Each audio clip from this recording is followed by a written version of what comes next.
Hey, it is your buddy, Peace and Harmony with you here today. Much love going out to all the beautiful, empowered harmonizers. We are zooming in and focusing in on a great viewer question, and that is, how does the gaslighting begin when you're in a relationship with a psychopath? How is it that they get sort of control of your mental faculties and get to the extent of mind control that they do? It's important to understand that the psychopath and their communication pattern is very succinct, and it's filled with commands, especially in the beginning. When we look and understand the mind, it runs by programming or conditioning, meaning programming which is driven by beliefs, which is driven by expectation, which is also driven by identity, your I am. And so within that whole spectrum, you have your programming. In other words, you're programmed to do a certain thing. You are conditioned, then reinforced, which means you are rewarded for adjusting to the commands that are given by the psychopath. Let's look at an example. Because it's very insidious and it's very serious, and it causes people to lose grip of their own focus and sort of their own subconscious, which is why it is so, in my mind, serious and important to understand if you have encountered one of these individuals or are currently encountering one of these individuals. So the psychopath, because of the way that they are programmed and their antisocial personality, they are known basically as an intra-species predator. Dr. Robert Hare has done an extensive work on this population. Not only, sort of people who are incarcerated, but people who are, amongst us, snakes in suits, without conscience. The Psychopath Next Door are all titles of great books that you can read to become more familiar on the topic. But what's important to understand is that there's also been studies in terms of how a psychopath is sort of deficient in emotions, specifically that which are abstract: love, freedom, compassion, empathy, conscience. These are abstract concepts, liberty, that they don't really grasp. They hear the music but not the words. In other words, there's an overall feeling, an overall sort of global understanding which is more, cerebral of the mind versus sort of ingrained or, part of their moral and character fiber of their being. So it's to understand that they don't experience emotions, and they don't experience things like fear the way that the rest of the population does. So psychopathy is thought to be between 1% and 4% of the population.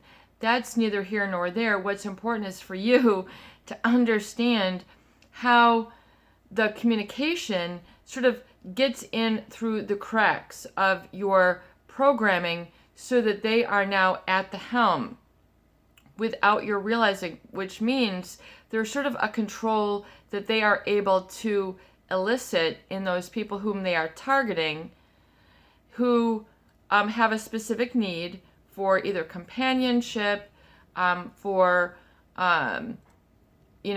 relationships at their workplace, for all sorts of other societal or social needs that you might have that bring, that are first part of you that you bring to the table.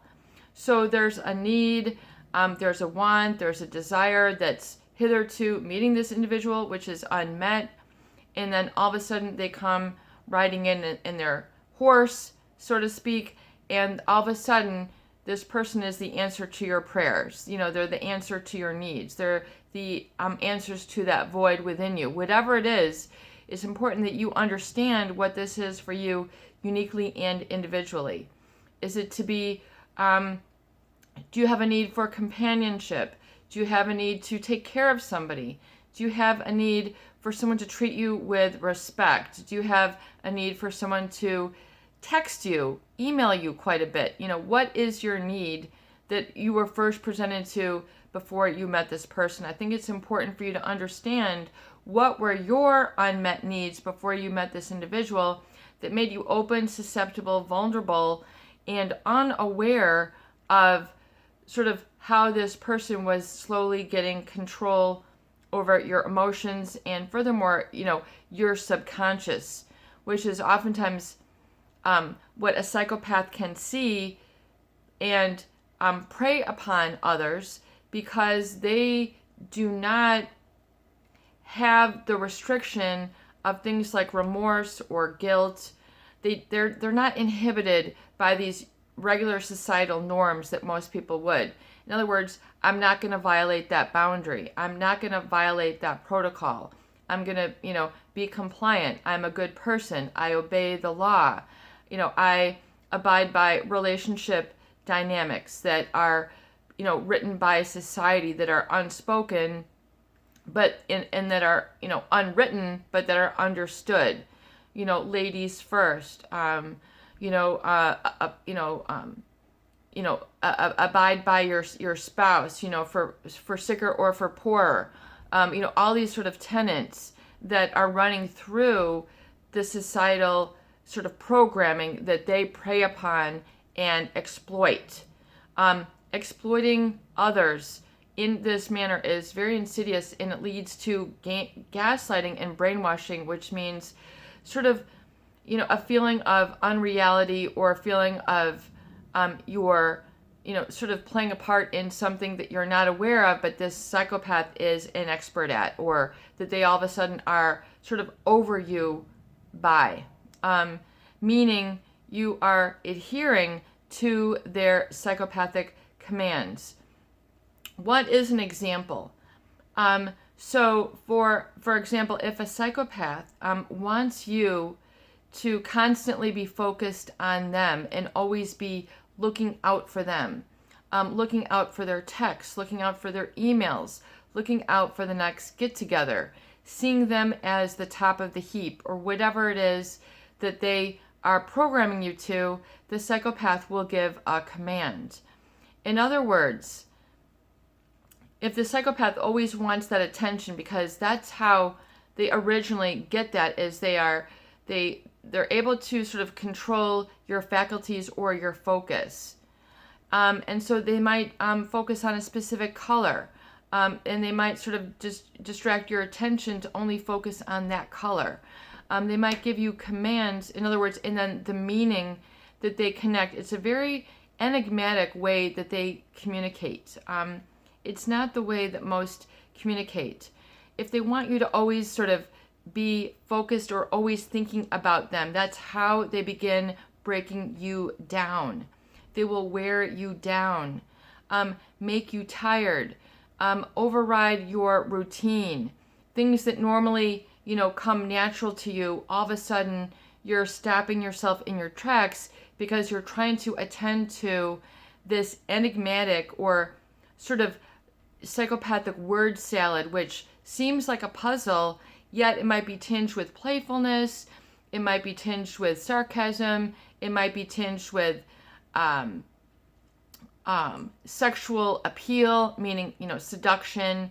It might have a sort of seductive joke to it that, you find sort of, strange or uncanny or weird, and yet enigmatic, meaning it has a puzzling meaning for you, but you can't quite put your finger on it, so it keeps you glued. It keeps you sort of like a deer in headlights. There's the, it's the breaking down then of you, making you tired, missing things that you would normally naturally do, and taking your focus away from that which is ingrained, part of you organically, part of you that is truly you, and where your subconscious lives, and where your values live, and where your I am lives and navigates your everyday life.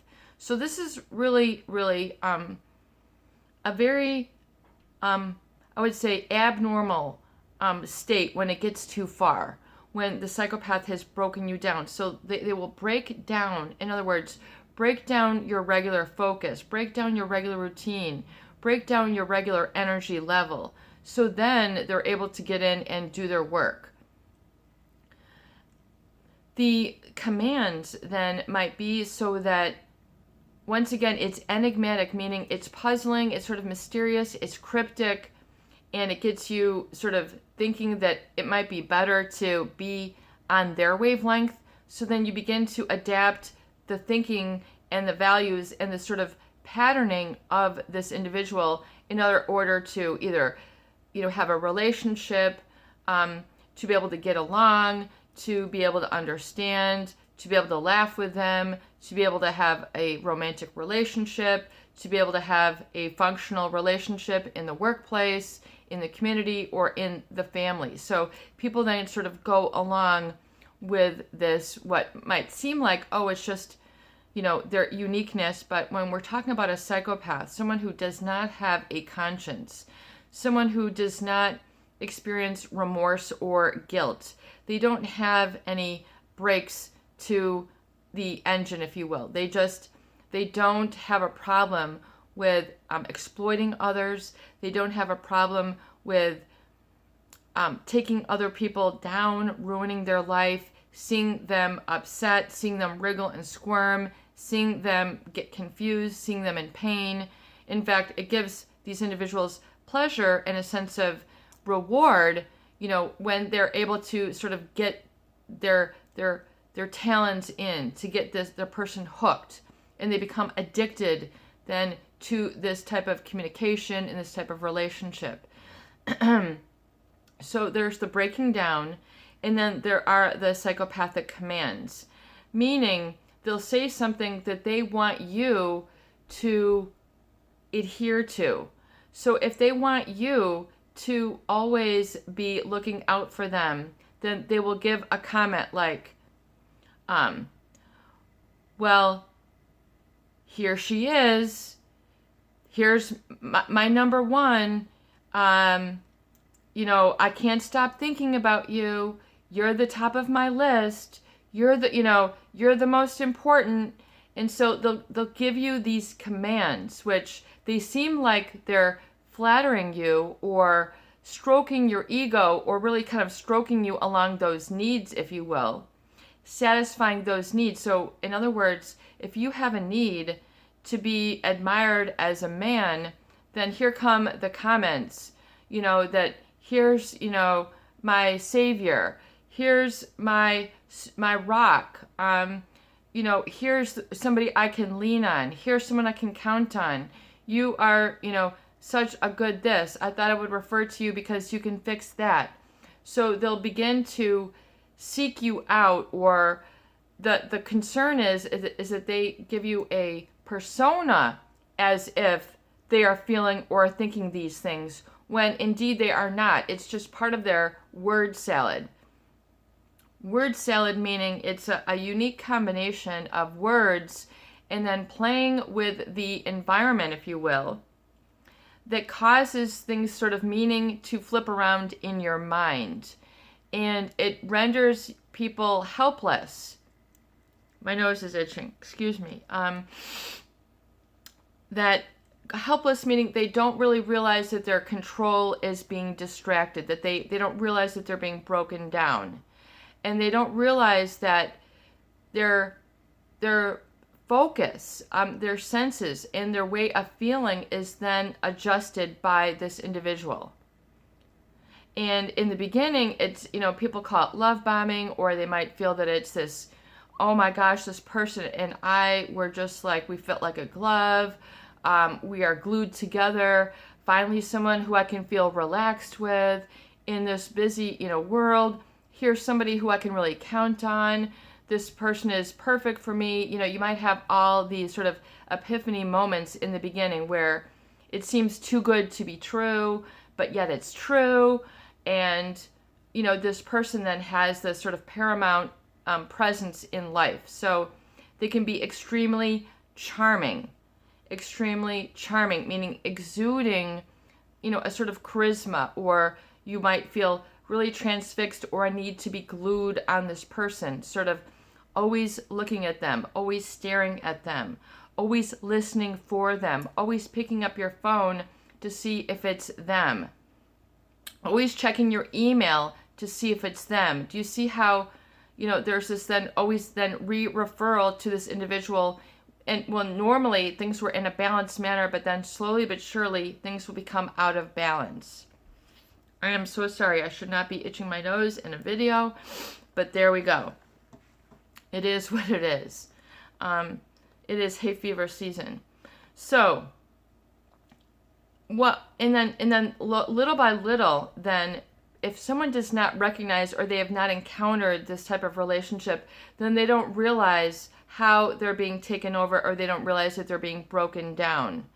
And so it makes them susceptible, open, then for receiving this command, and then they don't realize, but then they're taking it as their own. They don't realize little by little that you're then just succumbing to this seduction of communication, if you will.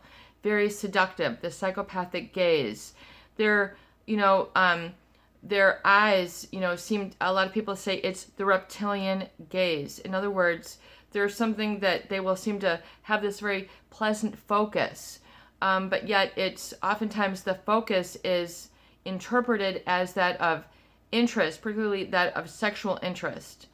Even if it's somebody who is married, even if it's someone who's a neighbor or, what have you, there can be this sort of seduction feeling, which means, all of a sudden you feel enwrapped or engulfed by this person. And you don't know how, je ne sais quoi, I don't know why, but, people feel like they must have all eyes or all ears on them. In other words, they then take the center stage. They take your attention from whatever it is that you usually focus on, if you will, and they then get command of it. There are commands that they will use, subtle commands to program and derail you so that they have further access to be able to gaslight and sort of psychologically hijack you. And I use those words without any sort of laughter. I use this word in a very sort of serious manner because the degree to which they will engulf others can be very complete until they figure it out, until they are exposed this individual and they see how they have done what they've done. And then what the psychopath does, you'll be able to then see it very clearly. When you catch them in, a red-handed lie, you think that they're in an exclusive relationship and you find out that they've been hiding another relationship for an extensive period of time, or multiple relationships. You find out that they have double, triple, or quadruple lives, which means they might have all sorts of jobs, all sorts of conflicting interests, meaning they're an environmentalist and yet they're in politics, which destroys the environment. It does not flow. It does not make sense. And the commands, then, it's important for you to become aware of what the commands are to get you to the point where you are then broken down. In other words, you might need sleep, but this person wants to be on the phone with you, or they want to have ongoing texts. And, they want you to just stay in this sort of extending yourself mode so that you're, sacrificing what it is you should be doing, because then all of a sudden they become more important. You don't say it to yourself, well, you're more important than my work. You're more important than my family. You're more important than my health. You don't come out and say that, but that eventually is what the psychopath will look to take from you. And they will then play you for it and sort of test you to see if you are still sort of captivated by these commands. And so they might then use other sort of sycophantic words unique to them that get you staying in that rut. In other words, where they used to have to ask you questions to pay attention or to be distracted, now they just say words like honey, sweet pea, bunny, darling, baby, whatever it is. Then they will then find, and until you get to that point, then they'll use then other quicker commands to get you to stay in that distracted mode. In other words, the commands then take shape and they're able to further shape your reality. And the problem with this is oftentimes it is derived from getting you to abandon yourself, your values, your I am, what makes you you, what is your talent, what is your strength, what makes you proud, and gets you to sort of boomerang and defile this. Defile that which you embrace about yourself. You know, you might be this way your entire life, and all of a sudden, with a little bit of time, they're able to flip you on yourself in a dime. In other words, you begin to lose control. You lose the ability to understand why your emotions are the way that they are, and they have you addicted. The psychopath will work on this sort of addiction, getting hooked to them, getting hooked to, not in a healthy, empowering way. The way that, like a relationship that you get along with, where you're, able to think for yourself, you're able to feel for yourself, you're able to balance yourself. The relationship with a psychopath will sort of take you out of balance, take you out of your element, if you will, breaking you down to build you back up, and building you back up according to their needs, and oftentimes in direct conflict with who you are or who you need to be. So you become then feeling distant from yourself. And people then think that, well, this is what love must be. This is what this is what deep connection must be. This is what it must mean to live your life. This must what it means to win. I finally got it all. All these sort of phrases, which then are part of the psychopathic grooming through these commands, where they then embed their commands in place of your own. If that makes any sense. For people who understand, they will understand. For the rest of the population who has not encountered these type of people, they will not know what you're talking about. And so it's important to understand that it's very coaxing, it's very sly, it's very underhanded, it's very slick. I mean, all these words can be used to describe the psychopath, but yet the true experience is really tenfold and 100-fold what those typical words might even mean. So it's almost like there's not yet even really a single word, I would say, in the English language to describe what it's like to be sort of emotionally seized by this person. It's just sort of like an emotional seizure, if you will, where all of a sudden your brain is, firing all these signals, and at first it feels like excitement, it feels like euphoria, it feels like bliss. These might be the words. It might feel like being enamored, feeling glued, not knowing why, but you just feel like there's this, change in the air when they're around.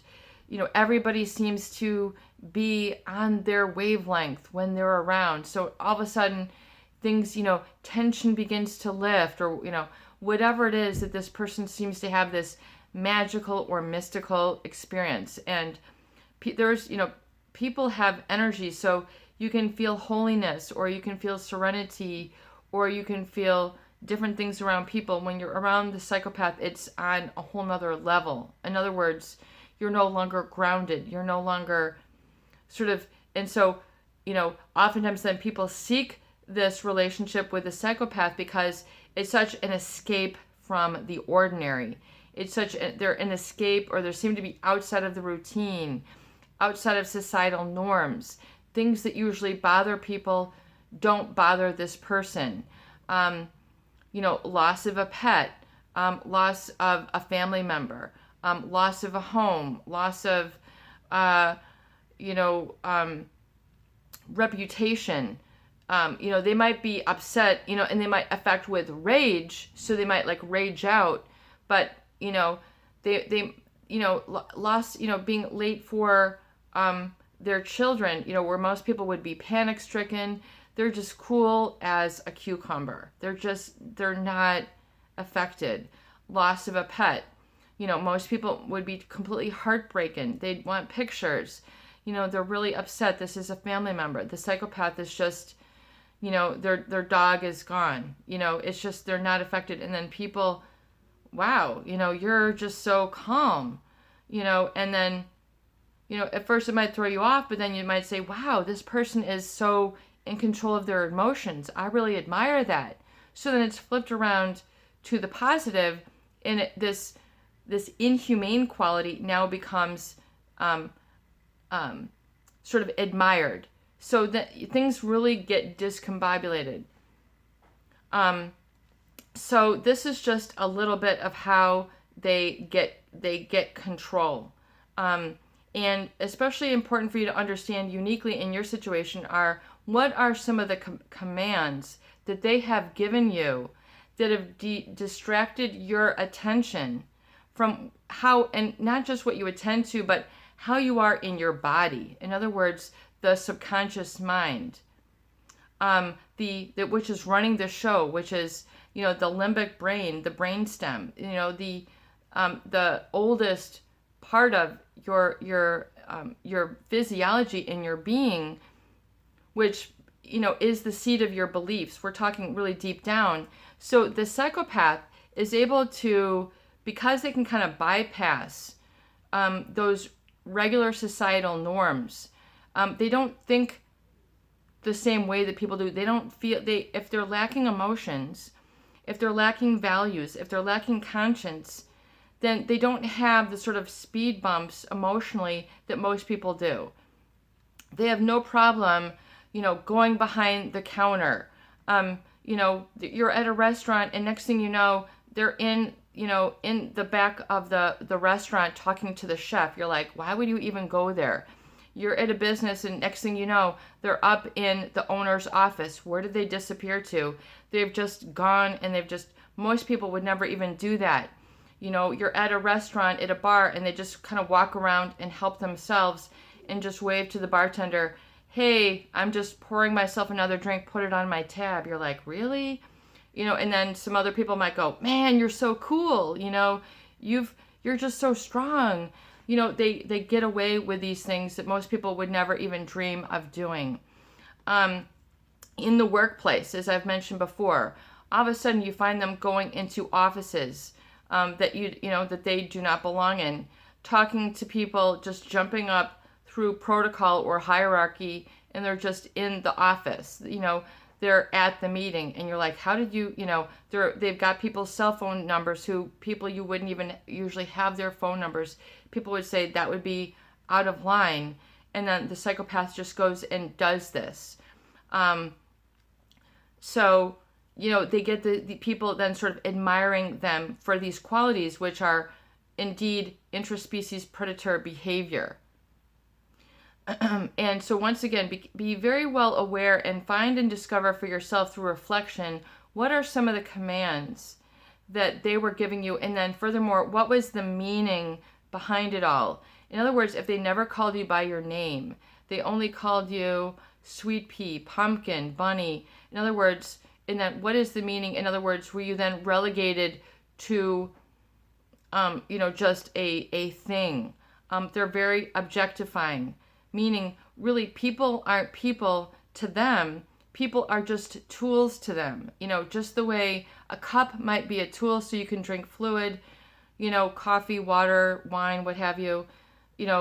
That's how a psychopath will look at other people. They're merely sort of a means to get whatever it is that they want. So, and become very well aware of what are those commands, and how did they sort of violate the norm in order to do this. In other words, look back and what was it that was really abnormal, particularly about their commands that they gave you that caused to break you down, and then think of them in this way. So it's not how they truly think about you, it's how they want you to think about them. Rather than you arriving at your own perception, rather than you, sort of thinking about things, they sort of get in and bypass that, if you will. This is your buddy, Peace and Harmony, with you here today, and I hope that these videos do help. Please share, please subscribe, and please donate for more great tools, videos, discussion, and support. Don't allow your buttons to be pushed by someone who's trying to exploit you and does not have your best interest in mind. Remember that today. Have a beautiful day. Peace out.